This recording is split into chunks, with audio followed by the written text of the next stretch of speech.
এবার আসছে ধর্মতত্ত্ব।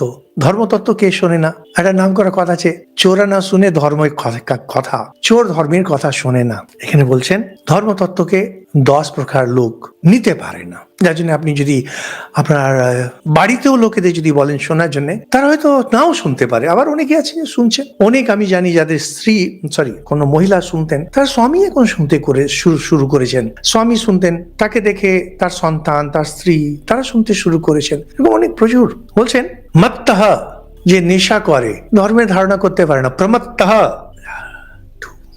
এলোমেলো আছে। উন্মত্তহ, পাগল।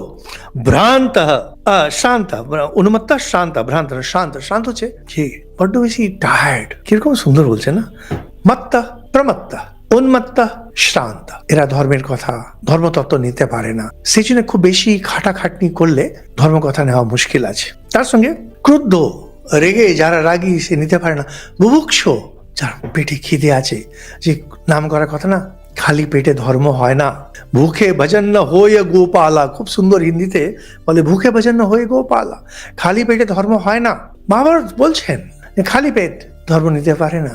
তার সঙ্গে যে লোভী, ধর্ম নিতে পারে না। যে ভয়ার্ত, ভীতু, নিতে পারে না। সবচেয়ে বেশি কামী, মন যার কামনাতে, অর্থ আর কাম, এই তো দুটোই না কামনা। কামিনী কাঞ্চন, যে ঠাকুরের ভাষায়, এরা ধর্মতত্ত্ব নিতে পারে না। আপনি ঘুরে দেখুন, আপনার পাড়ার লোকেদের বলুন এই কত সুন্দর মহাভারতের ব্যাখ্যা হচ্ছে, নেবে না ওরা। এই 10টার মধ্যে কোনো একটা ক্যাটেগরিতে পড়ে। ধর্মতত্ত্ব যে নেয় না, জানবেন এই 10টির মধ্যে কোনো একটা ক্যাটেগরিতে আছে।